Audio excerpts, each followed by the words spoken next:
Pero, como bien decía Borges, Estamos ya al aire.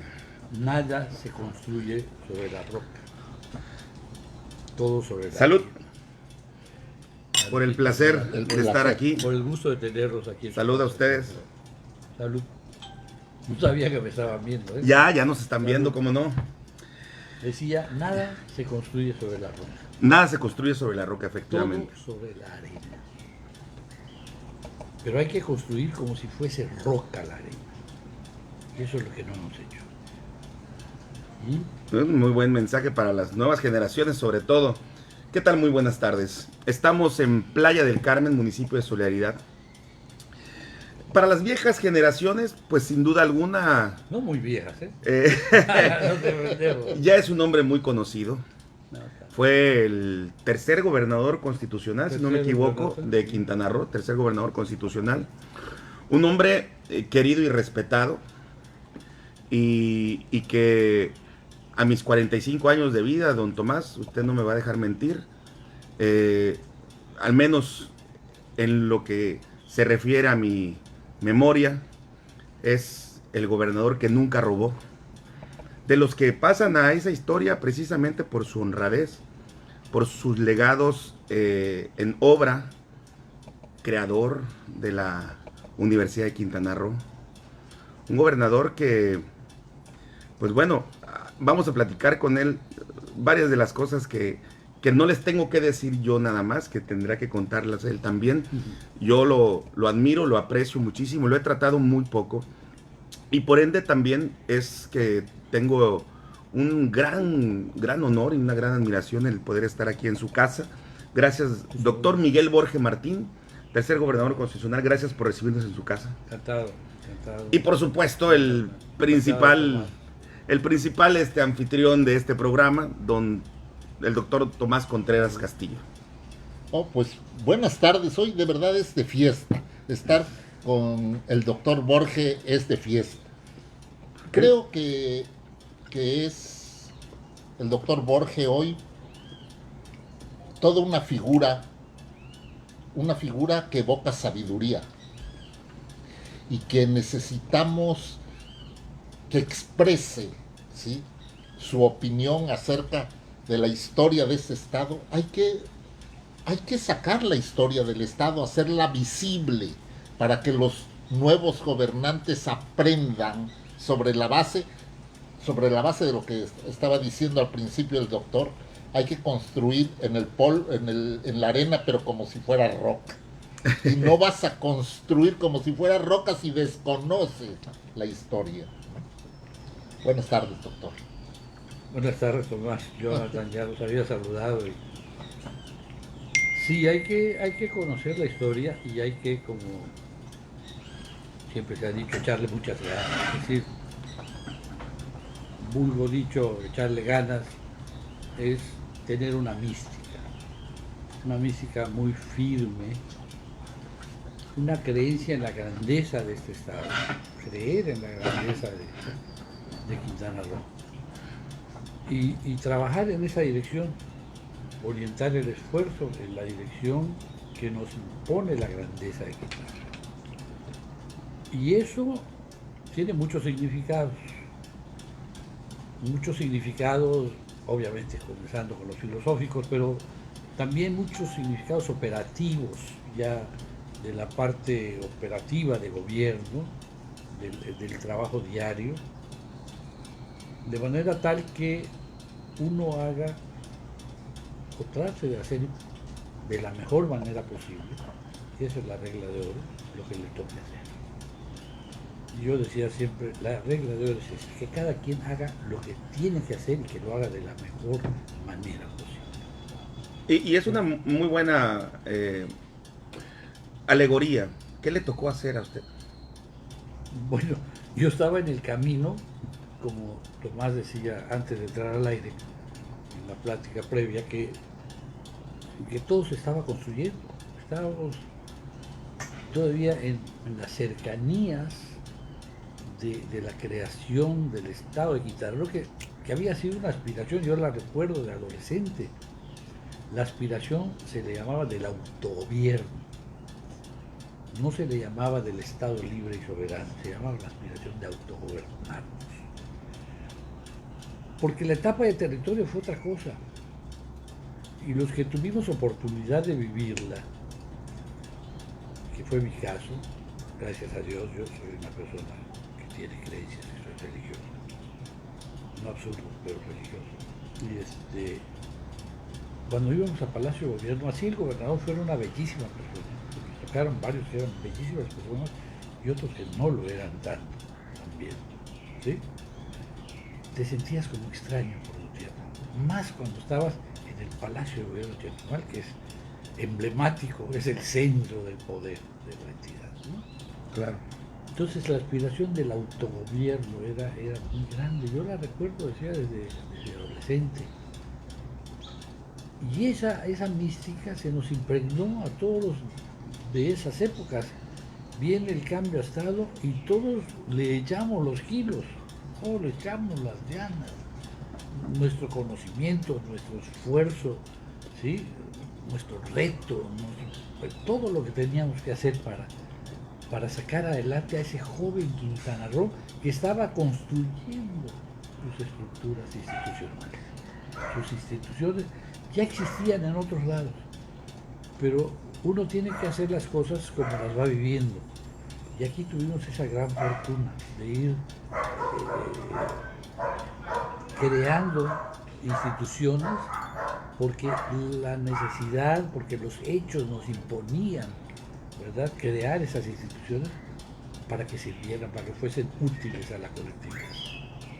Pero trabajamos con esa mística. Y ese cambio a Estado liberó fuerzas que son fuerzas implícitas en un sistema democrático. Es decir, en el momento en que tú ya te sientes dueño de tus destinos, de tu destino, tú ya vas a hacer todo lo que esté de tu parte para alcanzar esa porción de destino que a ti te toca determinar. Yo creo en el destino, pero creo también que los hombres somos libres porque tenemos la oportunidad de construir y de hacer algo en la definición de nuestro destino. Podemos quedarnos cruzados de brazos y bueno, sí, vamos a llegar a un destino, ¿no? Pero si somos conscientes de que podemos incidir sobre el destino haciendo las cosas que debemos de hacer, entonces vamos a contribuir mucho a que las cosas cambien.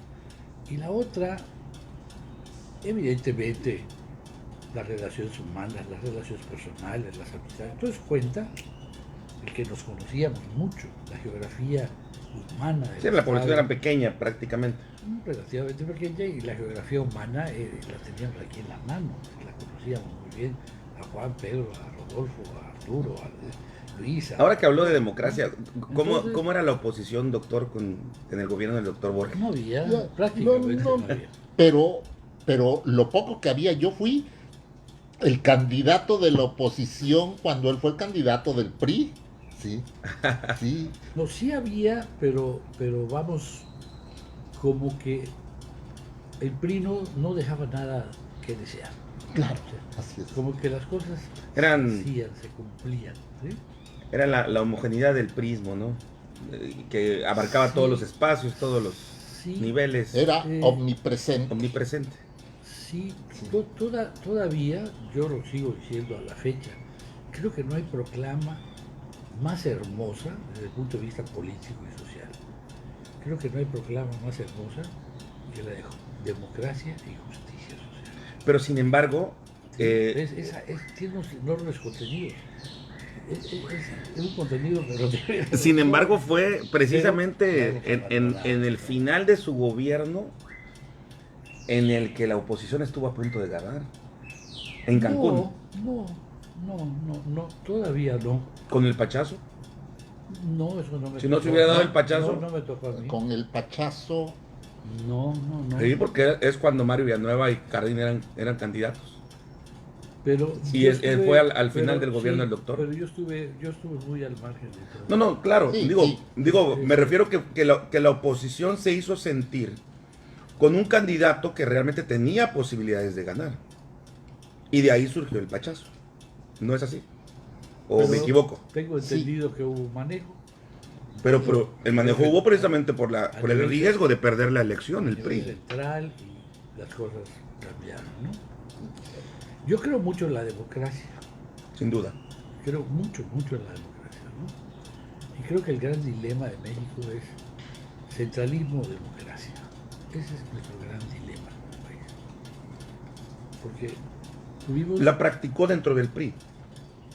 O sea, dejaba que las cosas Evidentemente. sucedieran de acuerdo a Evidentemente. la voluntad de la militancia. Sí, y todo. jugaba yo al filo de la navaja a veces. Y eso no hacía que perdiera el control. No, me acuerdo, recuerdo cuando en el primer trienio, cuando yo era candidato todavía, di instrucciones para que los candidatos a presidentes municipales surgieran de una consulta a toda la estructura del PRI, a los sectores, a las organizaciones, a los adherentes, y que también participaran las gentes de la comunidad que sabíamos que eran priistas, y en un salón a puerta cerrada, a la que se convocó a toda la gente, para cerrar las puertas sin medios de comunicación.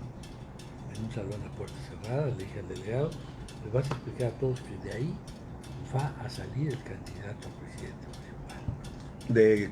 De todos los municipios. No, de cada municipio. En cada municipio se De hizo ese ejercicio. 5 de los 7 municipios.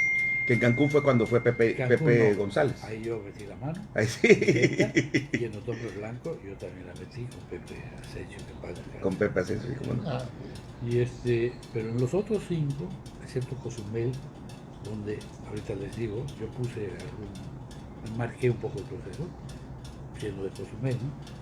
Entonces, Déjeme arrimar un poquito de ahí, más los micrófonos. por favor, de aquí va a salir el candidato. Entonces vamos a repartir una boleta. Y la boleta lo único que va a hacer es la mitad de una hoja de carta en blanco. Y todos van a pasar a la urna, que está oculta en la pared. Y ahí van a anotar 3 nombres. Pero eran los consejeros políticos del PRI. No eran todos los priistas de la estructura del partido. Ok. Sectores, organizaciones adherentes y además gentes de la comunidad que sabíamos que eran priistas y que debían de participar en la toma de la decisión. Entonces, les reparten la hoja, van a pasar se van a elegir a los escrutadores, se va a hacer todo, la urna transparente allá en medio, ahí, una urna transparente, que no haya... se van a pegar también unas cartulinas en la pared tal. Para la contabilidad, ¿no? Yo los edificios los conocía peor aquí, como tal edificio va a ser la reunión, y en la pared que está en tal lado, ahí van a poner y ahí van a ir a anotar. Entonces van las gentes a anotar los 3 nombres. No, la regla es que tienen que ser nombres diferentes los 3. Tienen que ser 3. Tienen que ser diferentes los 3. Y si hay un nombre repetido, esa boleta se anula. Si se repite una o 2 veces, se anula. Si solo hay uno o si solo hay 2, también se anula. Claro. Tiene que haber 3 nombres y diferentes para que no se anule la boleta. Entonces van a votar, van a anotar, van a ir a depositar la urna. Y los escrutadores van a ir sacando la urna, ya que todos hayan votado. Fulano de tal, y van a poner en las estas cartulinas que ya se pegaron ahí y que nos van a servir del acta en la reunión, porque ahí van a firmar todos al final. Fulano de tal, pues fulano de tal, y un palito como en primaria, le dije al delegado del partido, un palito. Sotano de Abraham, perengano de no sé qué, también un palito, ¿sí? Luego se saca la otra boleta. Esta boleta nada más tiene 2 nombres, se anula. Se va a la cajita, otra, fulano, ya, otro palito fulano, y así, cuando llega a 4, cuando sale el quinto, le atraviesa, y se anula porque nomás puso 1, porque se repitió, porque puso 2 nada más, Ni modo. nos anularon. Entonces, ¿qué es lo que pasó? ¿Sabe? Que los candidatos en esos 5 municipios salieron por aclamación. La gente salió. No hubo inconformidades. No, la gente salió aplaudiendo que ya había candidato. Y Cancún y Otompe Blanco, ¿por qué no? Porque eran municipios bueno, eran los más grandes para comenzar, donde necesitábamos otro tipo de expertise, de capacidad, de experiencia administrativa y demás. Y porque me parecía que ahí no debía yo de arriesgar mucho De soltar. en el resultado que puede generarla. Aunque un amigo me dijo, oiga, doctor, pero ¿y si sale alguien que no es su amigo? Le dije, pues yo creo que los que están participando tienen alguna inquietud y alguna experiencia en esta cuestión de la política y de la administración. Pero si ese no fuera el caso, no te olvides que yo soy el gobernador. Claro. No, también yo tengo que vigilar que las cosas. Y no, caminó muy bien.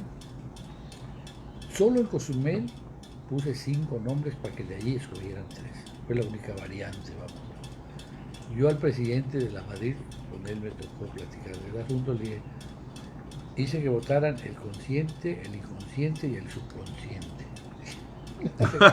Se comenzó a reír, pero dio mucho resultado, muy buen resultado. Luego vino la consulta a la base, que no era mala en el fondo, en sus intenciones, pero que no aplicaba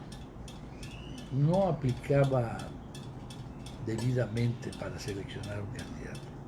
Claro. La famosa, a ver si ese te gusta, la consulta a la base. Pues yo estoy agarrando así como... En Carrillo Puerto nos generó problemas porque estaba, ¿cómo se llama ese cuate? Que había sido diputado. ¿Sebastián? No. Había sido diputado en la 4ª legislatura. Iba a decir el nombre, se me olvidó. Bueno. Yo estaba polluelo, si no me acordaría. El caso es que él tenía a su favor la votación en la cabecera municipal. Eso era evidente, ¿no?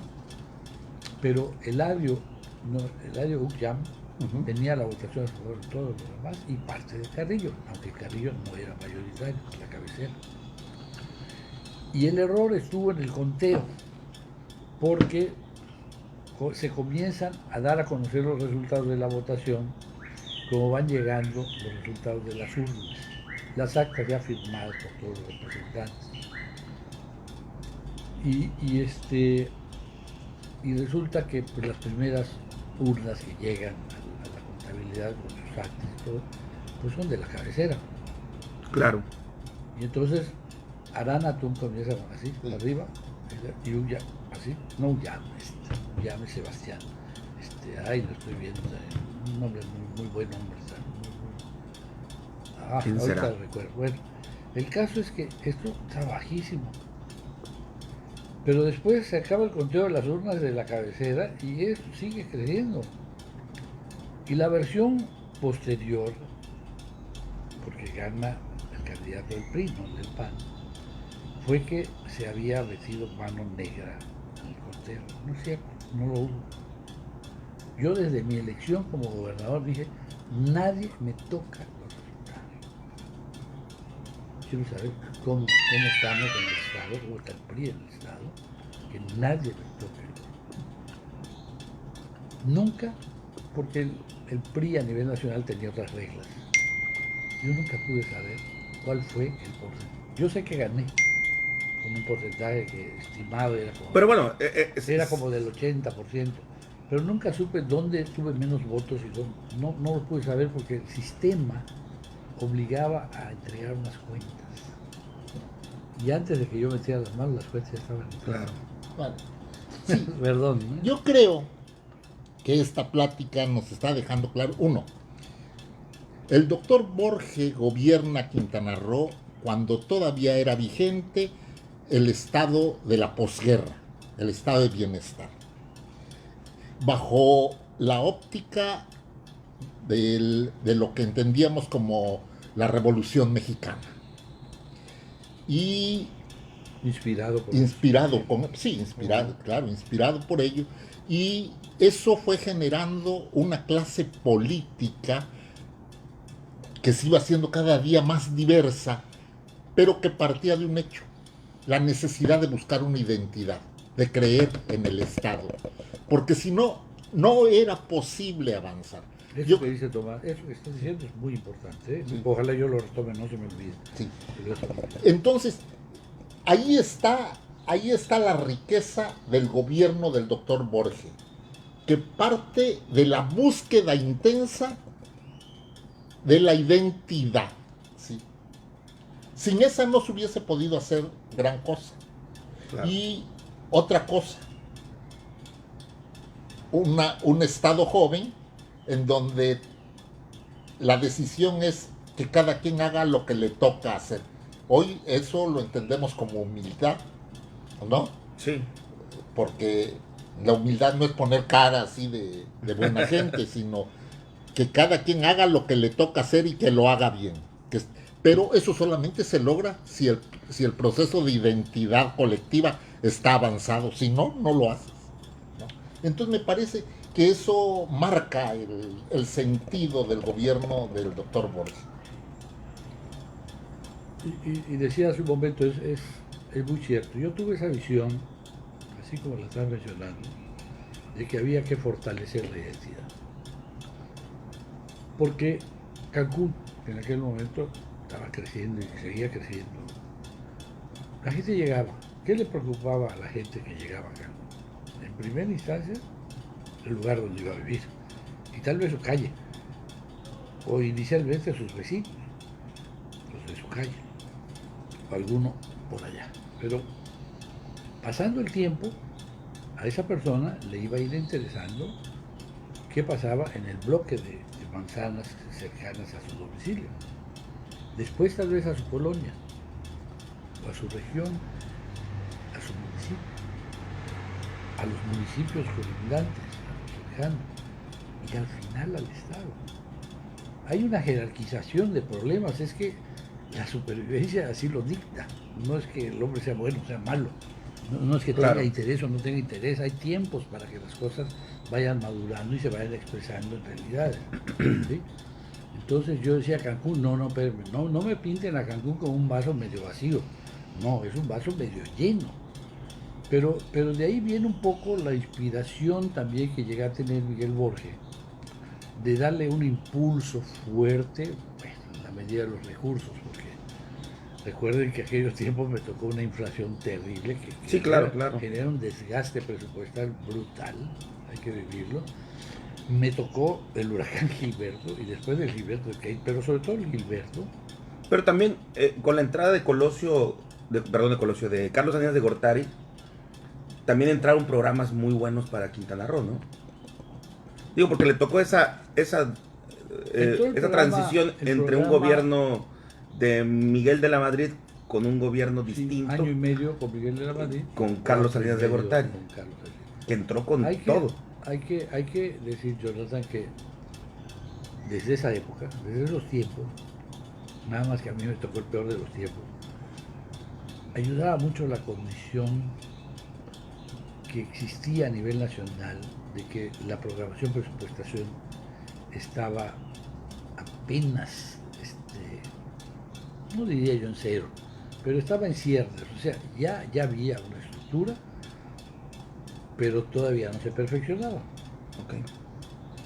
El caso es que llegó un momento en que la instrucción, dado que ya la programación presupuestación había avanzado bastante y ese sistema estaba funcionando bien, viene la instrucción de que se acaban los subsidios para Quintana Roo y para todo el país. Quintana Roo, territorio federal, vivía prácticamente de los subsidios. Era una entidad en donde el gobernante era designado por el presidente de la República, una gente de sus confianzas, y esa persona con argumentos válidos le presentaba un proyecto al presidente y el presidente era denle tanto dinero. Porque en esas épocas todavía no había ni presupuestación. Considerado como si fuera un sector agrario, ¿no? Más o menos. No había presupuestación. El país no sabía lo que se gastaba, cuánto se gastaba y en qué se gastaba. A mí me tocó vivir esas partes. En mis inicios en el gobierno, ¿no? Me tocó vivirlas. Es interesantísimo porque no se sabía cuánto se gastaba. Pero luego ya se comienzan a hacer las cuentas, ¿no? Porque resulta que la Comisión de Caminos proponía este camino de aquí a acá, ¿sí? Y luego la Junta de Mejores Materiales del Poblado, que sería la cabecera municipal más cercana, proponía también este camino de aquí a acá. Pero la Secretaría de Comunicaciones y Transporte también proponía ese camino. Y la Junta Local de Caminos del Gobierno del Estado también proponía ese camino. Y de repente se lo autorizaban a los 4, porque no había un control, o hasta 5 entidades diferentes, les autorizaban los 5 millones de pesos para el camino. O sea, el mismo presupuesto, pero Bueno, a cada uno, dije el mismo 5, a lo mejor uno eran 4,5, el otro era 5,5. pero para el mismo camino. Para el mismo camino, la misma Caray. obra. ¿Sí? Estarían fascinados los políticos de ahora con imagínate eso. qué pasaba, que era re fácil, evidentemente, hacer mal uso de los recursos. Claro, claro. Pero cuando llega la programación, entonces ya se sabe, y además avanza la computación, las computadoras ya comienzan a jugar un papel importante en organizar toda esa información. Esto llega con Salinas de Gortari, ¿no? No, desde antes. Desde antes empezó. Un poco antes, sí. Desde antes de Miguel de la Madrid, sí, ya. Digo, porque Salinas presume mucho de que él logró organizar muchos de esos factores que estaban pues desorganizados en cuanto a presupuestos, orden financiero. No, pero esa en otra escala, en otra dimensión. ¿Sí? Ok. Estoy hablando aquí de lo que toca al municipio y a la comunidad. Era muy complicado. ¿Cómo no? ¿Cuántos miles de comunidades hay en este país? Que ya habían. Bueno, con la programación resulta que las máquinas dicen camino de tal a tal, tanto. Y ven camino, tal, camino, la otra entidad que lo propone. Y camino, a ver, este camino lo debe hacer esta entidad, este organismo, y a lo otro decir tú, eso retíralo de tu presupuesto. Entonces, ese camino, que si eran 2 millones de pesos, voy a decir, que antes significaba asignación de 10 millones de pesos, en promedio, uno de 1.800.000, el otro de 2.100.000, el otro de 2,5, el otro de 1,5, promedio 2 millones, Claro.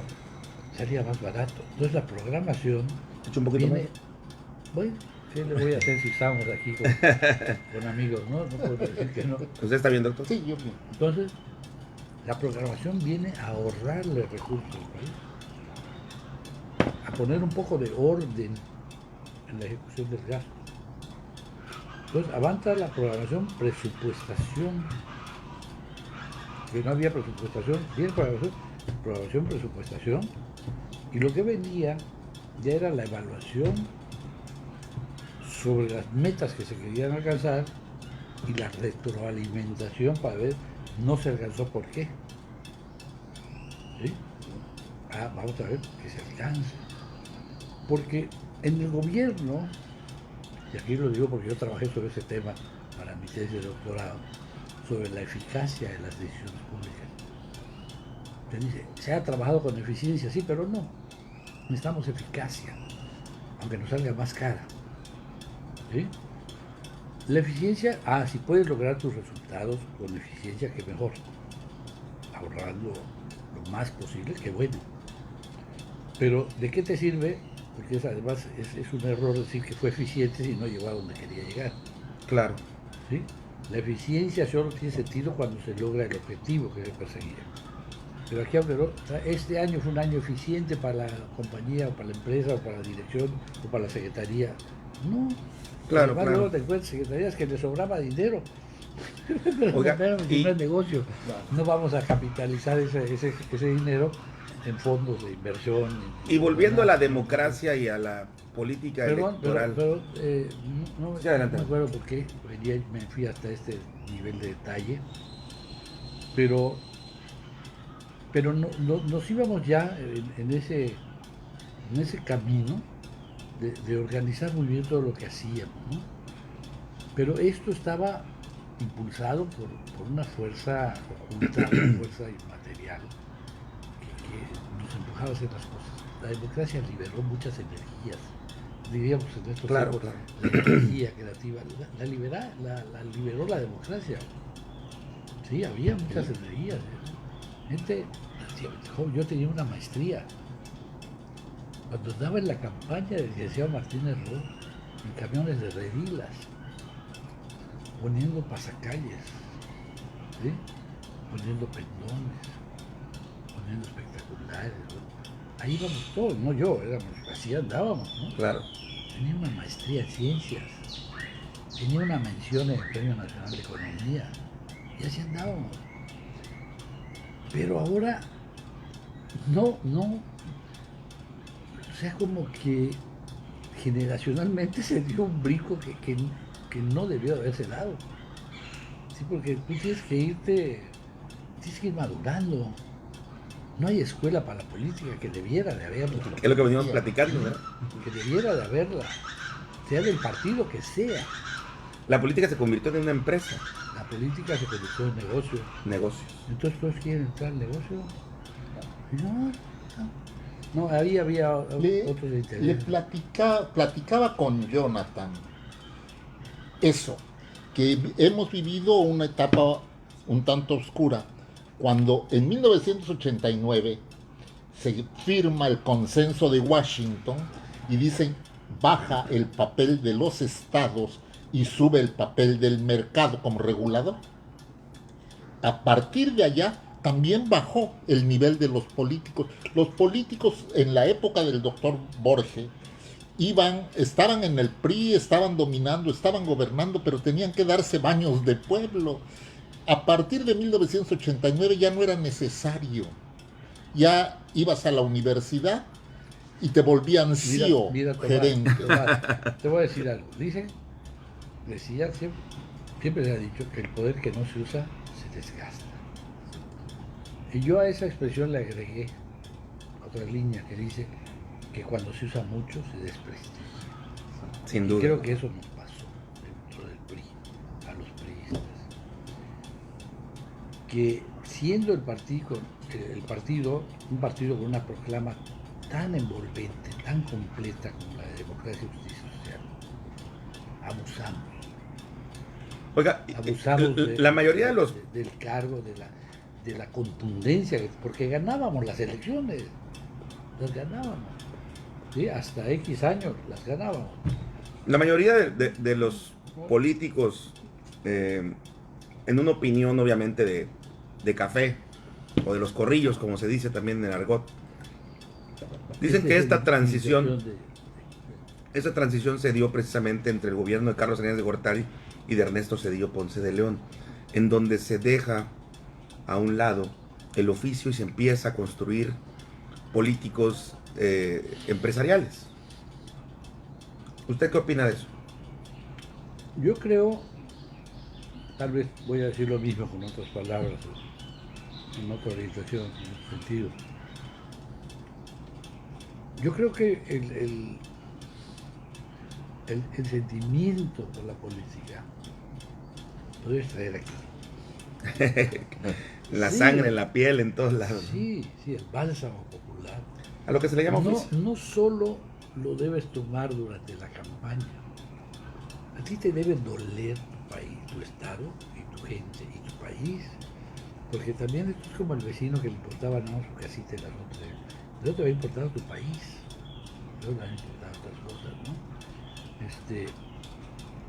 Debes de traerlo, claramente se diría, pero tiene sentido, en la sangre, ¿no? Claro. Si no tienes ese feeling, entre comillas, ese sentimiento, si tú no crees, yo lo digo, ¿no? Siempre lo digo, cuando alguien mejora, aunque no sepas cómo se llama, aunque no sepas si es hombre o si es mujer, aunque no sepas su estado civil, si es casado o si es soltero, aunque no sepas cuál es su especialidad, si trabaja o si en ese momento no está trabajando, si tiene familia y si tiene cuántos hijos, hasta dónde estudió, aunque no sepas absolutamente nada de él, pero cuando esa persona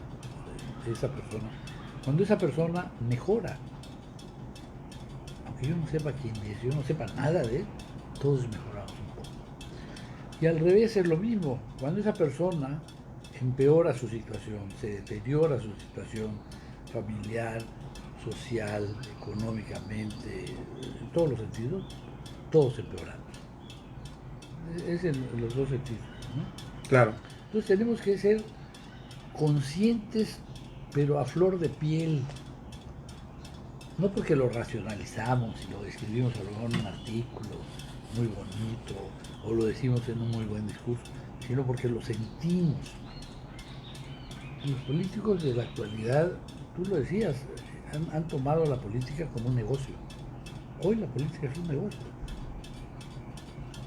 Y tenemos, resulta que hasta los candidatos a presidentes municipales, que esto ya viene desde hace años, que no ganan, van de regidores. Sí, Entonces, no pierden. Cualquiera entra porque dice, ya tengo 3 años de un salario razonable para los estándares de la zona, Claro. y las canonjías propias del cargo, ¿no? No está mal, 3 años, pues cualquiera entra de candidato, ¿verdad? Sombrilla. No sé. Pero todo está, en el fondo está exactamente el proceso de identidad.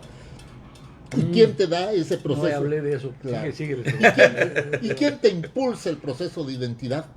Tu Estado y tus partidos, no las universidades. Las universidades te forman universitariamente Y conocimiento. y con el conocimiento técnico y muy bien, pero el sentirlo en la piel es el trabajo político casa por casa, calle por calle. Eso es otra cosa. Pero que también no es lo absoluto, ¿no? Porque está comprobado personajes, y no vayamos muy lejos, Mario Villanueva, por ejemplo, que se crió, o sea, se formó en universidad. Bueno, en el caso de él fue técnico, ¿no? Ingeniero técnico, si no me equivoco. Estudió en Mario, Ajá. bueno, Y- en una escuela de agro. Hizo carrera agronomía en partidista. Ciudad Juárez, Hizo carrera y partidista luego hizo su también. maestría Mario en Chapingo. Hizo carrera partidista. Chapingo. Fue muy popular, pero también hizo negocio. Y es un caso muy peculiar porque Carlos Salinas de Gortari igual, una eminencia en economía y todo, pero también hizo negocio. Entonces no hay una exclusividad de una formación partidista o política, sino que a lo mejor en estas nuevas generaciones pues hace falta algo, ¿no? Pero repito, lo que decía hace un momento, el tener el oficio y la sangre, el sentimiento, no es lo absoluto. Claro. Porque todo tiene que ir evolucionando. El pensamiento técnico es importante porque los mecanismos de evaluación y control del Estado tienen que mejorar constantemente. Si no mejoran, pues todo se va a volver un relajo. Van a agarrar la lana por donde sea, ¿no? ¿Tú cuántos Claro. años tienes, Tomás? Yo 67 años. ¿6, 7? 6, 7. No usas sombrero, ¿verdad? ¿No? Si lo usaras tendrías que quitármelo delante de mí, quitártelo delante de mí porque yo tengo 77. Te llevo 10 años. Tú eras un rapazuelo cuando yo ya era un adolescente. Pero, Así es. Yo no había pero nacido. de todas maneras te tocó, que eso es lo importante, Sí. ¿no? En la medida que vamos creciendo, nos vamos, al final de los tiempos todos vamos a tener la misma edad. Claro. Ahorita se los explico. Pero el sentido del respeto era muy distinto a lo que hoy es. Hoy en día estamos a partir de no sé qué momento, ya en el marco político del país, a partir de qué momento fuimos haciendo a un lado la parte social y dándole más peso a la parte individual. ¿Sí? Antes los programas sociales pesaban más que los ahora nos desgastamos en cosas verdaderamente estúpidas, Yo creo que tiene mucho que ver el gobierno de Fox. que antes no tenían que verse así porque nos enseñaban a respetar las cosas, pero teníamos más impregnado el sentido social. Iba a ir a lo de la identidad, porque tiene mucho que ver con algo que yo impulsé mucho, que fueron los programas educativos y culturales. Sí, sin duda. ¿Sí? Y a conciencia, porque mientras que políticamente la autonomía que nosotros la vimos llegar con este territorio Estado, políticamente se da como la autonomía estatal. Socialmente, para mí, era la cultura estatal. Sí, la soberanía si no hay una cultura estatal que la respalde, es un recipiente hueco. Perdón que la pregunta, ¿tiene que ver con el nativismo? Eso que dice también. Es una vertiente que en el caso de Quintana Roo llegó a tener un auge, un punto alto, y ya después bajó. No, pero me refiero lo que usted, la apología de lo que usted está diciendo tiene que ver también el nativismo, o sea, cabe dentro de, o Todo no, cabe, o esa parte. pero si tú estás fraguando una cultura, y esa cultura, entre otras cosas, se fortalece con la identidad. ¿Sí? Claro. Fortalece la identidad, fortalece la cultura. Tú estás fortaleciendo la soberanía del Estado. Porque de otra manera, la soberanía que te otorgó constitucionalmente el poder legislativo, el Congreso de la Unión, pues es una cosa vacía, hueca.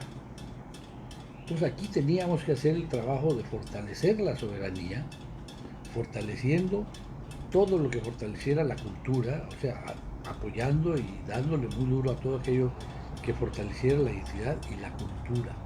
¿Y nuestra identidad cuál es? Somos básicamente maya caribeños. Claro. No somos otra cosa. Esa es nuestra identidad. Y lo maya o lo cuidamos o lo vamos a perder, lo vamos a destruir, lo vamos a destrozar. Porque una de las aspiraciones que se ven flotando en el aire es que el turismo llegue a la zona maya. Pero no estamos preparados. Vamos a arrasar con las tradiciones y la componente de cultura que tenemos ahí, en muchos casos todavía viviente, porque hay personas que estuvieron en la fragua de esto de hace 80, 100 años. ¿Sí? Para mí no sería ningún objetivo, ninguna cosa que me emocionara que llegue el turismo a las regiones indígenas de México. Con todo respeto, ¿no? Yo no uso la palabra indígena con un sentido discriminatorio, porque hay quienes quieren tomarlo así. No, es una palabra, puede ser el originario, puede ser el indígena, que tampoco lo respetamos. Claro. De hecho, tampoco lo respetamos porque las comunidades indígenas, como en este país, ha habido centralismo y sigue habiendo centralismo. Claro. No se están respetando. No, de hecho la palabra indígena es la correcta, ¿no? Cuando una persona quiere decir o quiere ofender peyorativamente, obviamente, a alguien no dice indígena, dice indio. Y bueno, eso ya es peyorativo, claro. Sí, por eso digo, indígena no está mal dicho. Conlleva una intención diferente, ¿no? Así pero, es. Ya ves que en Estados Unidos dicen negro y en México le dicen negrito, ven acá y no pasa nada. ¿No? Exactamente. Pero ya tienen, cada sociedad va armando sus estructuras. Pero esa es la importancia de la identidad, que ayuda a fortalecer la cultura. Y la cultura fortalece la soberanía. Y cuando fortaleces la soberanía, estás viviendo en diferentes puntos de la geografía estatal, pero estás imaginándote cosas semejantes. Claro, por supuesto. Que compartes con otros habitantes de otras partes. Entonces, yo el ejemplo lo tomé de un libro que había leído, o de algo que yo había leído de Octavio Paz, cuando me dijeron, en una entrevista siendo ya gobernador electo, ¿no? Que cuál era mi aspiración, cómo veía yo la función de gobernar. Una entrevista que me hicieron en mi casa, en Punta Blanco, 82 ahí. Le dije, mira, yo no es exactamente, pero de ahí la tomé, de este libro, de este artículo de Octavio Paz, que es uno de mis escritores favoritos también, poeta y filósofo. ¿Sí? Lo que me va a tocar a mí es participar en la construcción de un gran tapete. Un gran tapete, y somos muchos los que vamos a participar en la construcción de ese tapete. Doctor, fíjese que todos estamos en la orilla del tapete, haciendo nuestra parte. Y cada uno tiene hilos con texturas diferentes, de diferentes materiales, de diferentes gruesos, de diferentes diámetros, de diferentes colores. Y en estos 6 años todos vamos a estar haciendo algo. Y lo que vamos a querer, que al menos es lo que yo quiero, es que al final de los 6 años, entre todos levantemos el tapete y digamos, qué bonito está. Y eso no es fácil. No, claro que no, no. No es fácil. Don Tomás, fíjese y debo confesar, de los programas que hemos llevado hasta ahora, ese ha sido un programa un poco más difícil para mí. La intención del programa es obviamente contar relatos que dejen historia a las nuevas generaciones en materia política. Y bueno, estamos en tiempos electorales también, ¿no? Pero hablar con el doctor Borge intelectualmente es exquisito. Y cómo puedes mezclar una cosa con la otra. Y sin embargo lo voy a intentar, ¿no? Yo creo que que muchos de nuestros televidentes que son políticos o les gusta la política quieren saber historias, ¿no? Historias, por ejemplo, digo, yo que soy no joven, pero no muy joven, pero sí joven, voy a cumplir 45 años el 9 de abril. Todavía me cuesta el primer hervor. Nosotros ya ni A mí me gustaría saber, por ejemplo, cómo se le cuela a Mario Villanueva a la presidencia municipal y luego cómo se le cuela a la gobernatura. No, yo creo que es ofensiva la palabra colarse, ¿no? No, lo digo peyorativamente, pero mejor dicho coloquialmente, no peyorativamente, dices, coloquialmente. exacto, No peyorativamente, coloquialmente. Pero explico. Porque Mario, en el argot se utiliza, en el argot sí, político. claro, por eso digo, no es peyorativo. Mario ha sido un político desde que nos conocemos, que era antes del cambio de Estado. Mario y yo, como otros tantos compañeros, participamos en las batallas, así fueran pequeñas comparadas con las que daba el Comité por el Estado, con el Estado de Quintana Roo, pro Estado de Quintana Roo. Pero nosotros en la Ciudad de México participábamos, pidiéndole al presidente, yendo a Los Pinos a pedirle que cambiara Quintana Roo de territorio de Estado. Mario siempre ha sido un político quintanarroense. Pero no fue su candidato a la presidencia ni a la gobernatura. Yo en la candidatura a la presidencia municipal lo dejé jugar. Y creo que él ganó la candidatura. Y yo dejé la vía libre para que participaran los que tuvieran que participar. ¿No fue como la de Pepe González entonces? No, fue diferente. Y la candidatura a gobernador, yo, hay circunstancias que no, a ver si me explico. El presidente Salinas estaba en un momento muy fuerte. ¿Cómo no? En ese momento estaba en una fortaleza tremenda y su forma de gobernar era muy diferente, por ejemplo, a la del licenciado Miguel de la Madrid. Cierto. Si me hubiese tocado el cambio con el licenciado de la Madrid, Otra historia hubiera sido así. con quien yo tenía más oportunidad de platicar, creo que el tema hubiese entrado de manera muy natural a la plática para hablar de 1, de 2, de 3, de 5 aspirantes a la candidatura y para ahí yo tal vez infiltrar mis intenciones de dejar, es decir, de participar en la decisión para que viniera el sucesor, ¿no? Porque el sucesor lo nombra el presidente, no lo deja el que sale, ¿no? Pero puede tener capacidad de influir para que... Si el sucesor lo nombra el presidente. Con el licenciado Salinas era muy distinto, era de otros modos, entonces que nos llevaba muy bien, porque yo fui muy amigo de su padre, Sí, como no. y mi esposa fue muy amiga de su mamá y de la familia, o sea, tuvimos muy buena y muy bonita relación. Doña Margarita adoraba a mi esposa. Doña Margarita en una reunión del Senado estaba aquí, mi esposa no salía, tráigame una silla para que se la estaba aquí. Cosa que a mi esposa hasta le creaba problemas. Política. Envidias, ¿no? Terribles, ¿no? Entonces yo lo que hice fue decirle al presidente Salinas, porque además en esos tiempos había un problema que él tenía, así como esto de los muchachos de Ayotzinapa y lo de Aguas Blancas y todo eso. No sé qué problema tenía él, uno de estos que lo traía seguramente muy enredado. Yo le dije, señor presidente, yo tengo a usted le di 5 nombres. No me pregunto cuál es el nombre. No, si le pregunto no me lo va a decir, ¿para qué le pregunto? Le di 5 nombres. Le dije, cualquiera de ellos puede ser un buen gobernador y el que usted decida será respaldado. Pero sí puede decir si estaba Mario en 3 o 5. Estaba Mario. Ah, ok.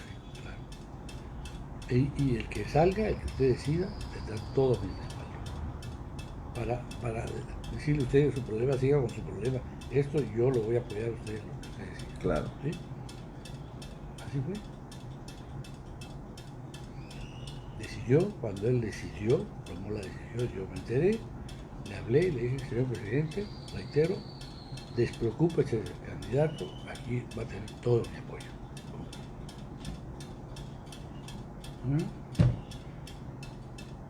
Y otra historia muy buena. Muy buena, porque aclara, porque no se especula. Es decir, Claro. así pasó. Era el doctor Borges y sus circunstancias, el tejido del poder. El político juega con el tejido que le toca hacer, ¿no? Claro, No, claro. no con otro, no con el que va a haber dentro de 6 años, con el que te toca. Y cuando la persecución, después de que usted deja el gobierno, Eso es lo que yo iba a agregar. Lo que nunca me imaginé que pudiera llegar a pasar, es lo que pasó. Y un buen día, desafortunadamente, matan a don Ernesto, su papá de Mario. Don Ernesto había trabajado conmigo. Carajo, mi esposa y yo conocíamos a la familia, íbamos a visitar, reunión, todo, o sea, no. Y le hablo a Mario, lo localizo para darle el pésame por la muerte de don Ernesto. Y a él sale decirme que, a ver, cuando nos vemos, Miguel, para platicar, ya se habían ablandado un poquito las cosas. Y nos reunimos una tarde, habíamos quedado a comer, pero el restaurante que yo había sugerido, ahí en la Glorieta de Colón, donde estaba, no sé si sigue estando el Hotel Fiesta Americana, ahí en la Ciudad de México. sí, en la misma Glorieta de Colón, sí, ahí sí. Ahí, en la parte de abajo, había un restaurante muy bueno, Sí, muy cómo no. discreto, pero se ve que tenía un chef excelente, porque como senador yo había ido varias veces a comer ahí, era muy a gusto. Pero resulta que estaba cerrado. Entonces caminamos, cruzamos Reforma y caminamos un poquito ahí para llegar a Sevilla Palace. Y ahí nos sentamos en el lobby bar a tomar una copa, que fueron 2 copas, tal vez 3, Sí.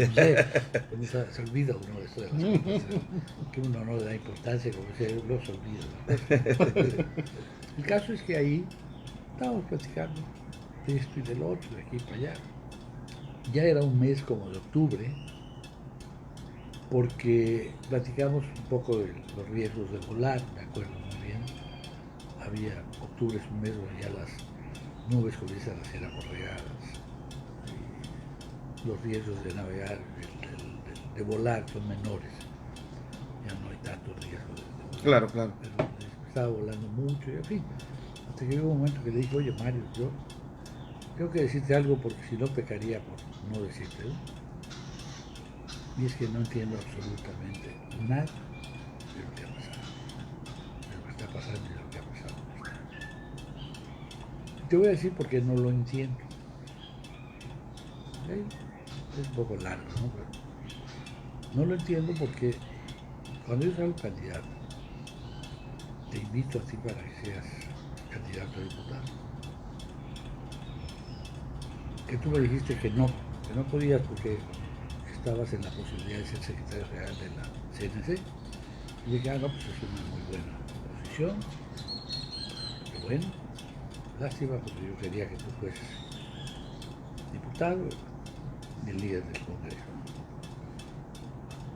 Poco después me localiza y me dice, oye, siempre sí, Miguel. Recuerdo que me localiza en el aeropuerto. Ah, le dije, qué bueno. ¿No? Entonces no lo entiendo que llegaste a diputado. Pero no lo entiendo tampoco porque, dejando a un lado los métodos que se usaban antes, yo manejé todo para que tú fueses el líder del Congreso y tú llegaras como un líder fuerte, no como se hacía. Antes de mí se hacía que el secretario de gobierno llamaba a todos los diputados y decía, fulano. Así era. Yo fui hablando con los diputados, qué opinaban, cómo veían, ¿no? Y casi coincidían todos en que Mario era quien debía ser el líder del Congreso. Pero tampoco lo entiendo, porque siendo el líder del Congreso, te dupliqué el presupuesto del Congreso del Estado. Te lo dupliqué no en números, sino como porcentaje del presupuesto de egresos. O sea, lo que es todavía más perenne, más valioso, ¿no? Pero pues, tampoco lo entiendo porque llegaste al líder y luego me dijiste que querías jugar para presidente municipal. Te dije, adelante, no hay problema, porque yo dejé ahí un poco abierto, ¿no? Y no lo entiendo porque llegaste a presidente municipal. Tampoco lo entiendo porque siendo presidente municipal te dije, Mario, tú eres un político estatal, ahí teníamos aviones, el gobierno del estado. Dije, ahí está tal avión, dije, agárralo para que tú puedas viajar a Chetumal y ir a moverte. Pero tampoco lo entiendo porque yo tuve que entrar al quite por los problemas que se habían metido en la Chevrolet, en Cancún. Porque yo no iba a permitir que golpearan a un senador cuando ya era el senador. Porque llegaste a senador. Además, yo siendo senador, yo entro al quite por el problema de los terrenos. Porque yo no iba a permitir que te golpearan a ti siendo un político del PRI y además siendo un político quintanarroense. Y yo intervine y aquello se acabó. Pero sigo ¿de cuáles terrenos? Los terrenos de la Chevrolet. Tú debes recordar que hubo ahí un problema con los terrenos de la Chevrolet que le atribuían a él no sé qué manejos. Sí. Si no averiguan por ahí. De Cancún, ¿no? Sí, Cancún. de Cancún. Ah, ok. Y también los otros, ¿no? Las casas estas del No sé, ese es el único. FONAP o algo así, ¿no? No, yo nomás esta Bueno. de ahí. Es que lo dije, podría estar aquí, él tendría que sentir que así es. No estoy abusando de la ausencia de él, es mi amigo, lo sigo considerando como mi amigo. Yo no tengo por qué. ¿No? Lamento mucho lo que le ha tocado vivir, muchísimo. ¿Por qué? No lo sé. ¿Qué pasó con todo esto? Su madre era una señora encantadora, doña Toñita, preciosa señora.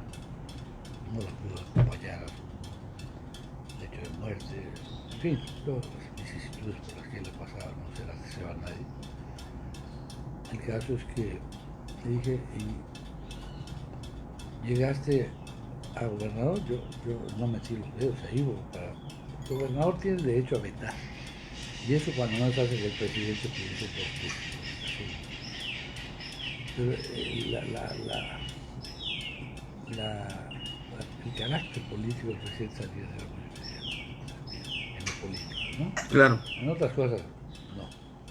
Un poquito más fuerte, doctor. El caso es que creo que no se está oyendo nada. Se oye un poquito bajo. Bajo.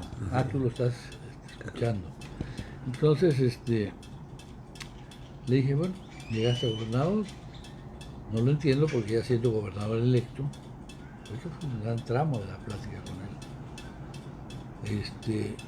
Reuní a todo el gabinete, lo puse a tus órdenes, tuvimos una reunión para que tú ya fueses planteando tus programas de gobierno y que el gabinete mío fuese por una vez trabajando en lo que iba a venir. Dije, y tampoco no lo entiendo, Mari, porque recuerdo que en una ocasión estábamos cenando allá ¿dónde fue? En casa de gobierno, no me acuerdo, ya se me fue la onda, ¿no? Y te confiamos la custodia de uno de mis seres más queridos, que dice Gabriela. Porque te dije que nosotros terminamos en abril y ella terminaba en junio, o julio, el colegio de bachilleres. Y tú me dijiste que no nos preocupáramos, que estábamos cenando Isabel, Rosalía, tú y yo. No nos preocupáramos, que incluso se podía quedar en casa de gobierno. Yo te dije, no, que se quede en la casa, ahí donde nuestra casa, Pepe Blanco, Cozumel. Y por todas esas cosas que han pasado, no entiendo absolutamente nada. Se refería a la persecución que había de funcionarios por todas de estas su razones administración. no entiendo ¿no? absolutamente nada de lo que ha pasado. No entiendo de dónde se originó todo esto que ha pasado. Él ya estaba así, un vaso sirvió un poco. Me dice, reconozco, Miguel, que se me pasó la mano. No, pídeme lo que quieras. No, Mario. Yo no cedí mi pluma, yo no cedí mi corbata, no cedí mi reloj, te di mi amistad, te di mi confianza, te di mi respaldo. No, pierdo, no es por ahí, no es por ahí. Y supe, no sé si haya sido cierto, estoy a especulación, que cuando él regresa a Chetumal llama a su gente y dice, no quiero ningún golpe más para el doctor Borges, que es mi amigo. Nunca hubo esa llamada supuestamente del secretario de Gobernación amenazándolo para que lo dejara en paz a usted. No lo sé porque un día 1 de junio, el secretario de Gobernación era amigo mío, Patrocinio González Blanco, Garrido. Yo tenía una cita con él, curiosamente,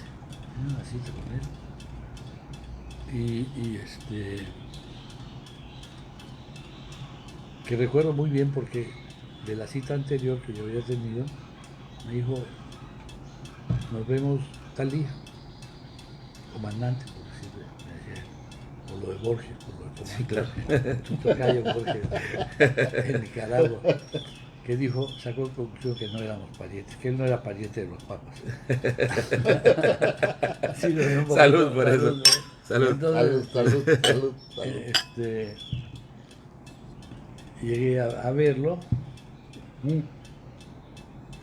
Él me dice, gracias, y tal día, no salgo, le digo a su secretaria, querer regresar con el secretario, como decía el señor secretario, sí, el señor secretario. Oiga, pero no me cuentes 1 de junio, el día de la Marina, yo creo que él va a estar el señor secretario va a estar bueno, yo voy a estar ahí en sus oficinas. Sí, en el Palacio Bucareli. Palacio Bucareli. De ahí llegué a verlo, pero ya estaba todo esto nervioso. Llegué, le dije, como a ese patro, dime en calidad que vengo, si de prófugo, de detenido.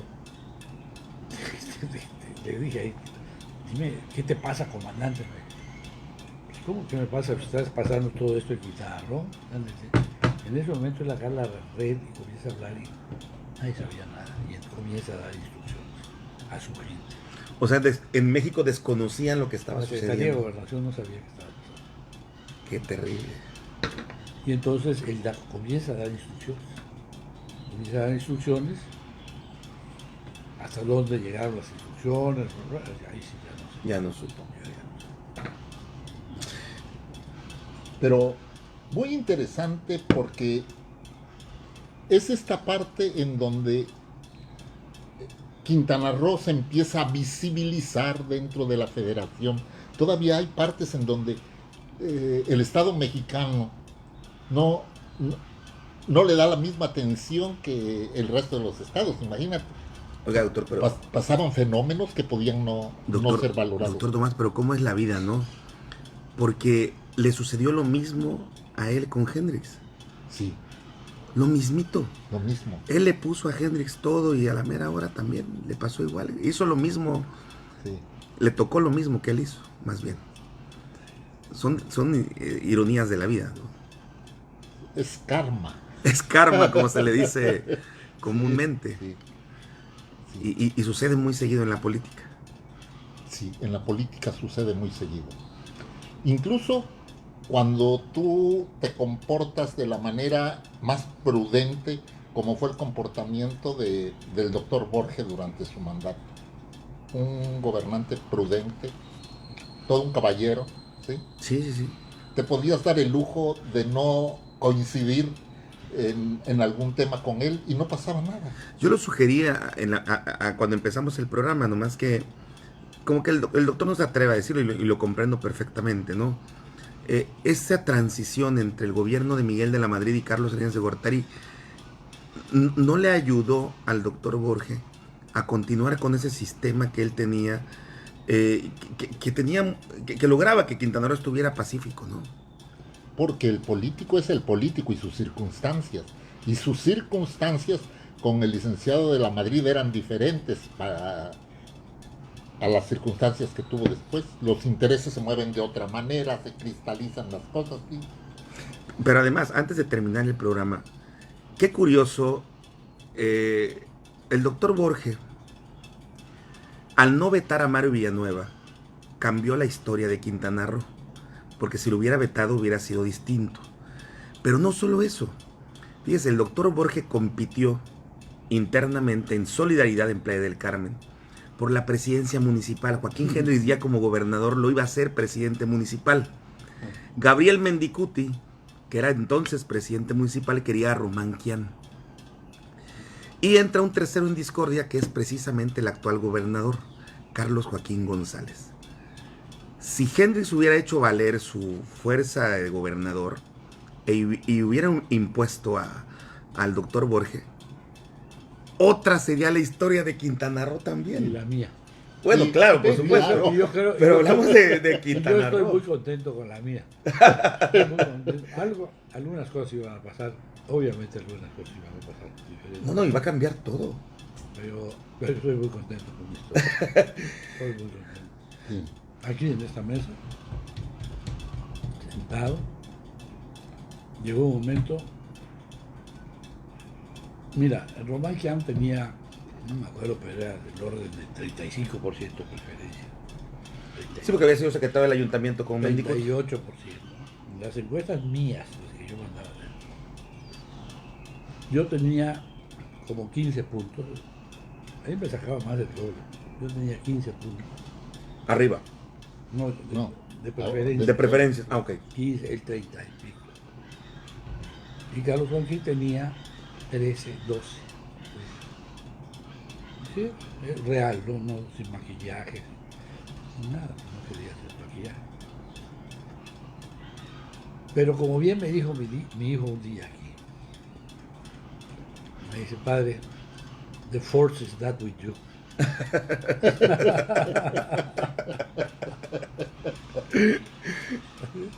La fuerza estará contigo. No, it's not with you. Ah, it's that. Como la guerra de las galaxias. Sí. The force is not with you. Sí. La fuerza no está contigo. Hay hubieron cosas que no me gustaron, porque hablando se entiende la gente. Claro.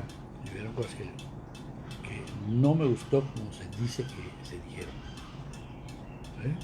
Pero bueno, ya pasó. Oiga, pero es que aquí ya pasó, sí, ya trata de enseñarle a la gente, ¿no? Ya pasó. Ya pasó. Yo tengo, estoy muy contento.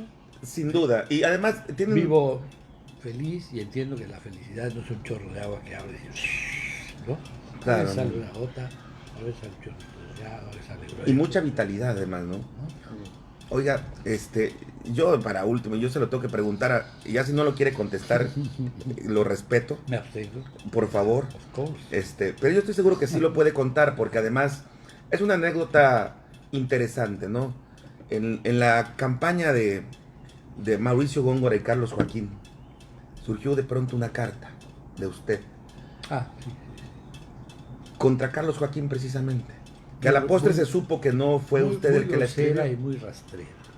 Así es. No ¿Cómo fue? ¿Quién lo usó? ¿Por qué? sé quién la hizo, no sé quién usó mi nombre. ¿Sí? No lo sé, ni me puse a investigar. Pero tuvo la oportunidad de aclararlo con Me Carlos. enojó muchísimo, esa carta sí me enojó muchísimo. Creo que es la vez que más fuerte he discutido.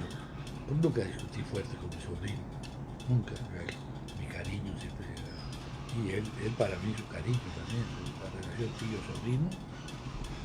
Yo no me metía con el de gobierno. Una vez me pidió una opinión, se la di. Pero esa vez sí me enojé. Ahí, porque ahí hay buenas señales. ¿Allá? Qué fuerte. ¿Frente a frente él y usted? No, Por teléfono. celular. ¿Y qué le dijo él? Pero ya ni me acuerdo porque yo ya colgué. Es una bajeza muy grande y se están viviendo o se han vivido consecuencias de esa carta y de otras cosas que también se hicieron, videos. Muchas, sí, cómo no. Pero tuvo la oportunidad de platicarlo con el actual gobernador, con Carlos Joaquín. Afortunadamente tuve, y más afortunadamente creo que él Le creyó. como verdaderas, ¿no? Creo, así lo siento, porque Es que evidentemente esa carta no tenía ni la más mínima esencia del doctor Borges. claro, Sí la llegó a leer, doctor. Sí, sí, era un desplegado, sí. un texto muy desafortunado. De esas cosas sucias que no se valen en la política. Sí. Eso ya no se Pero vale. que existen en la política. Claro, y peores, hay cosas peores. Sí. Peores, lamentablemente sí. Pero, bueno, en el caso particular de la presidencia municipal, yo a la distancia, en retrospectiva, digo, pues, muy bien, qué bueno, ¿no? Sí, qué bueno. Pero sí es curioso, ¿no? O sea, dos etapas con muchos años de diferencia que pudo haber cambiado la historia de Ustedes Quintana van a Roo. tener después de la entrevista un tiempo, ¿verdad? Sí, por supuesto. Ok, tengo algo para la Sí. No, la verdad es de que no todos los gobernadores de Quintana Roo han podido trascender. Exacto. Miguel Borge, desde luego que trasciende. ¿Sí? Trasciende y está vigente. Está vigente, su pensamiento es vigente. ¿Sí? Puedes estar de acuerdo en una u otra cosa y en otras no, pero no puedes dejar de reconocerlo como un político que entendió su momento, ¿sí? Y que hizo avanzar el Estado, de verdad, y que trasciende. Todos lo reconocen, todos. No sé cuánto más dure la entrevista, yo creo que ya estamos Ya estamos en la recta final, en los- pero no tenemos final. tiempo. Así lo entiendo también, que no hay un tiempo Exacto. cronometrado, ¿no? Pero algo dijo Tomás que me hizo recordar otra cosa. La Universidad de Quintana Roo se crea en mis 6 años de gobierno. Ahora va a cumplir 30 años de creada. Se creó en 1991. Va a cumplir 30 años. Hablamos, bueno, para crear la Universidad de Quintana Roo, hubo que aplicar el impuesto sobre nóminas, que era del 2%. Ese cabildeo lo tuve que hacer yo, para que el empresariado lo aceptara. Platicar con los empresarios. O sea, el 2 impuesto sobre 2% nóminas sobre nóminas. se refiere a que cada empresa, de acuerdo al número de trabajadores, iba a pagar un 2% del Sí, salario. sobre su nómina. Sobre su Digo, nómina. para especificarle a Sobre su nuestros nómina, televidentes. sobre ¿no? la nómina es de 1,000 pesos. tú Y vas a ese pagar dinero 20, sirvió ¿no? para construir la universidad. Entonces yo tenía ese condicionante que me puso el secretario de Hacienda, Pedro Aspe. Yo tenía muy buena relación con él porque como senador yo fui presidente de la Comisión de Economía, y cuando él es propuesto para ser el primer director general del INEGI, él se tiene que entrevistar conmigo. Todavía ya comenzaba la época en que se entrevistaba y luego ya en una plenaria de la Cámara iba y se presentaba y protestaba, ¿no? ¿Sí? Entonces ahí nos conocemos, pero además porque él estudió en el MIT, yo estudié en Brown, y él sabía que era Brown y yo sabía que él era del MIT, ¿no? No éramos así tan... Claro, él hizo un doctorado en el MIT muy reconocido, yo una maestría en ciencias, pero... El caso es que me dice, Miguel, ¿me estás pidiendo dinero? Ahí tienes tu impuesto de nóminas sobre nóminas que no se aplica. Ese lo aprobó el Congreso desde las épocas de Martínez Ruz.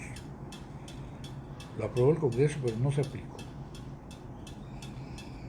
Aplica primero tu impuesto sobre nóminas y luego me vienes a decir que necesitas dinero para la universidad. Dije, pues voy a checar, Pedro, porque me estás descubriendo algo que yo No sabía. No, chécalo. ¿Vas a ver? Ok.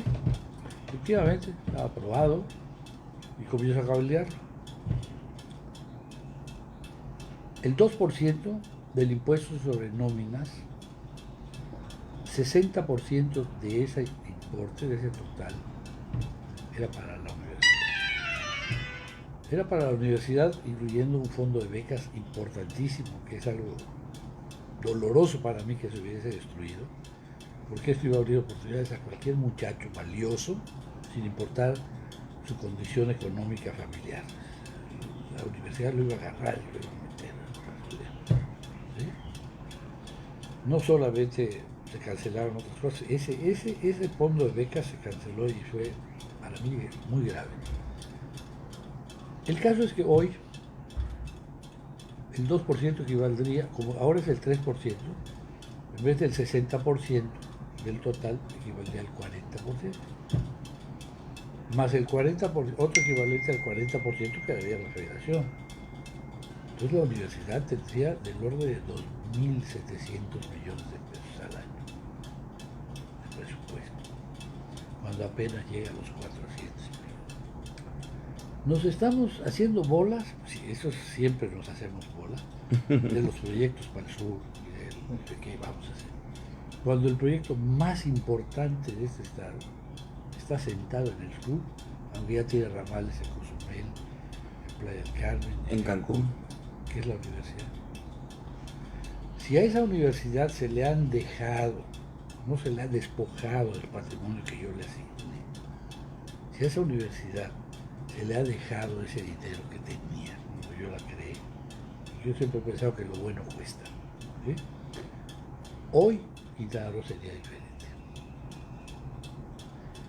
Sería muy, muy diferente. Aún siendo una potencia turística, la universidad hubiera modulado los rasgos del perfil sociocultural de Quintana Roo de una manera totalmente distinta. Seríamos una referencia a nivel nacional en el Caribe y una referencia en el Caribe hacia México. claro. Sería otra cosa. Ese es el proyecto más grande que tenemos y no lo manejamos, y como lo manejan en otros estados, las universidades públicas, son como cuadros decorativos. No los quitan porque se va a ver feo y les van a mentar la madre, ¿no? Claro. Y Al gobernador que lo haga, pero lo tienen como decoración. No le dan el peso. Ese proyecto de la universidad, después de 30 años, era para que Quintana Roo fuera muy, muy diferente de lo que estamos viviendo hoy, de lo que es hoy. Pues esperemos que se haga algún día, ¿no? Digo porque, Sería otra cosa, claro. más en esta época en que la economía del conocimiento ha cobrado mucho significado, mucha Sin duda. importancia, ¿no? No. el proyecto de Pero universidades además su tenía... aportación a la identidad, a la Sí, cultura. eso. Sí, por supuesto. Y si se hubiese desarrollado más, hubiese tenido sin duda efectos geopolíticos hacia Centroamérica que hubiese fortalecido más nuestras fronteras. Terrible. Entonces era un proyecto estratégico. Sin duda. Creo que hay que retomarlo. Hay que retomarlo. Pues estamos en la casa del doctor Miguel Borge Martín, exgobernador de Quintana Roo, el tercero en la lista, constitucionalmente hablando. Poeta, No. bohemio. A él le gusta cantar. Lástima que no tiene sí. una guitarra aquí al lado, si no tocaría. No, bohemio siempre fui bohemio. Escritor también, ¿no? Me gusta, es muy difícil la lengua española, yo creo que toda la lengua. Me gusta a veces jugar con la lengua, es complicada. Pones una palabra y crees que debe ir otra. Y Conjugas de una manera y crees que debes conjugarla de otra manera. un ser humano ejemplar, ¿no? Ejemplar. Yo así lo reduzco en un ser humano ejemplar. Pero como me estás diciendo escritor, aunque no lo sea, sino que les voy a, Por favor. voy a obsequiar a Tomás y a ti Déjeme hacer un zoom aquí. estos dos textos, uno que es de mi creación y el otro es un texto que a mí me gustó mucho, el de las 1001 noches, y el otro que es un texto parte tomado de los apuntes que yo tengo para un libro que espero que no se quede ahí guardado y que yo pueda en algún momento, algún día terminar la breve crónica del hombre, y este texto de una plática del escritor, filósofo y demás argentino, Jorge Luis Borges, Las 1001 noches. Dos textos muy bonitos, un tanto para Tomás, Gracias. un tanto para ti, Jonathan, que estás ahí con la cámara. Pensé que iba a leer algo, por eso vine a hacer el zoom aquí. Y esta es la única publicación que se hizo en mi sexenio. No hay más que esta publicación. Hechos para el cambio. Hechos para el cambio 87-93. Esta publicación tiene una particularidad. La particularidad es que, a diferencia de los índices tradicionales de las publicaciones, aquí el índice está manejado. Muéstreselo a la cámara. El índice, bueno, trae la foto oficial, no sé si la recuerdan, Quintana Roo se merece el esfuerzo de todos, ¿Cómo no? que es pues la única foto que un gobernador de Quintana Roo hasta ese momento había con la mano escrita y la firma. El índice no es un índice, ¿cómo diría yo? Que divide en partes a la publicación. No, hace eso, pero al mismo tiempo destaca su área de impacto. Por ejemplo, la sociedad. Esta es una de las partes del índice. Aquí en la sociedad va a aparecer la Universidad de Quintana Roo, pero en el desarrollo social también va a aparecer la Universidad de Quintana Roo, Okay. con otro enfoque. En la economía también va a aparecer la Universidad de Quintana Roo, con otro impacto. En la infraestructura también, porque hubo que hacer obra de infraestructura. En la ecología y los recursos naturales también la Universidad de Quintana Roo. Y así por el estilo, hay temas que se repiten, pero con diferente visión, Claro. diferente óptica de análisis, ¿no? Y así viene todo. Digamos que es la misma semilla, pero con distintas ramas. Sí, no es que se hable una vez de la universidad y se hable de todo de la universidad, no. Se habla de la universidad en su aspecto social, en el apartado social, la sociedad. Se habla de la universidad en el aspecto del impacto económico, en la parte de la economía. Así se habla de diferentes. Claro. Entonces, pero además tiene, al final, y hay testimonios de la gente. Hay testimonios de la gente. Este libro se imprimió en su gobierno. Sí, se imprimió. Este libro lo coordinó Fernando Martín, esta publicación. Ok. Lo coordinó Fernando Martín, aquí están los créditos. ¿Claro? ¿Sí? ¿Quieres trabajar? ¿Cómo no? Y bueno, la Orquesta Filarmónica de Quintana Roo, que desapareció durante muchos años. Festival Internacional de Cultura del Caribe, que también desapareció. También. El Fondo para la Cultura y las Artes también, el Fondo Editorial que se había creado el gobierno de Martín Arroz, luego desapareció, lo creé y luego desapareció, hecho por manos mayas. Y luego aquí están los hechos para el cambio. Es una relatoría de las cosas que no se miden y que son hechos para el cambio. Vacunación universal, bancos de sangre, Asociación Internacional de Salud México Belice, fondos de fomento, uniones de créditos, la autopista Mérida-Cancún, el grupo Cozumel, la electrificación de Xcalac, la leche en un Miss Universo. Todo lo que no tiene números, pero son hechos. ¿Sí? Pues Son extraordinario. hechos. Nos lo tiene que firmar, ¿eh? Los vuelos a Chetumal, Tiene que autografiar. Y aquí viene otra que es el sumario estadístico. ¿Qué había al inicio? ¿Qué se hizo durante el sexenio? ¿Y qué había? ¿Cómo quedó el final? ¿Cómo quedó al final? Hay fallas, no sé si son necesariamente tipográficas o de información equivocada, pero son menores. Sí tiene algunas fallas. No, tiene algunas fallas. Por ejemplo, magistrados de número al Tribunal Superior de Justicia, por decir algo. Había 3, se crearon 2 más y abrieron 5. El número de médicos colaboradores del DIF habían 62. Y terminamos con 160. ¿Sí? Superficies sembradas con frutales y hortalizas en hectáreas, 3.362 hectáreas. Y al final, 12.470 hectáreas. Bastante. El otro día le decía yo a alguien de mi familia sobre este programa de, ¿cómo se llama? Sembrando Vida. Uh-huh. No se pueden a veces hablar decir las cosas. Cuando yo entré, Pedro Joaquín, en la época de Pedro Joaquín se queda el programa forestal, el programa tenía el nombre, era el programa Plan Piloto Forestal, no era un programa, Plan Piloto Forestal. Y dentro de los objetivos del Plan Piloto Forestal estaba el llegar a establecer y consolidar la Reserva Forestal Estratégica del Estado de 500,000 hectáreas. Yo recibo esto como con 150,000 hectáreas y en mi gobierno se consolida el área forestal estratégica de 500,000 hectáreas. Sin el Sembrando Vida, perdón. Yo te voy a decir una cosa, me parezco más a alguien de izquierda que a alguien de derecha. Claro, Pero hay mucho cosas de que lo no, que hoy se hace. pero hay muchas cosas que no me gustan. Sí, claro. Esa es la riqueza de hablar hoy con el doctor Borges, de verdad. Pues dices,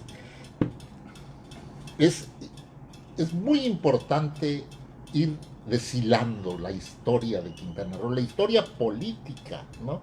Sin duda. Que luego se ¿Saben contamina qué es mucho pasar con de especulación. 150,000 hectáreas a 500,000 hectáreas? Ah. Aquí está consignado en las estadísticas. Sí, claro. Es una barbaridad. Pues nos vamos a quedar en la entremesa. Muchas gracias, No, doctor. porque tengo algo para ustedes, ya se va a pagar el programa. Ya vamos a concluir. Tengo algo, les voy a traer. Muchas gracias. No, El doctor encantado. Miguel Borges Martínez, gobernador de Quintana Roo, nos recibe aquí en su casa, Encantado, don Tomás. Encantado. De verdad, estamos No, encantados de No, un estar gusto verte de contigo, de nuevo, verdad. qué rato que no nos veíamos, Sí. Tomás, mucho rato, Un Sa- gran amigo, mucho rato. tenemos gratos recuerdos del doctor. Sí, cómo no. Y qué bueno que comparte todas esas anécdotas con las nuevas generaciones y que les hace recordar a las viejas generaciones pues lo que sucedió. Los hechos contados y relatados por el doctor Miguel Borges. ¿Quiere Muchas concluir gracias. con algo? ¿Perdón? ¿Quiere concluir con algo? ¿Un mensaje que No, quiera que ha darle al sido para final? mí un gusto muy grande, que estén aquí. Mi relación con Tomás de hace muchos años, pero que estaba interrumpida, no nos veíamos. Yo, Así es, sí. cuando lo vi entrar, dije, "Ay, señor, qué gusto". Y pues tú, Jonathan, eres un joven muy inteligente, estás en lo tuyo, estás haciendo lo que te gusta y eso es un buen camino para progresar. Cuando uno hace lo que le gusta, va por buen camino. Muchas gracias. Hasta luego. Hasta luego.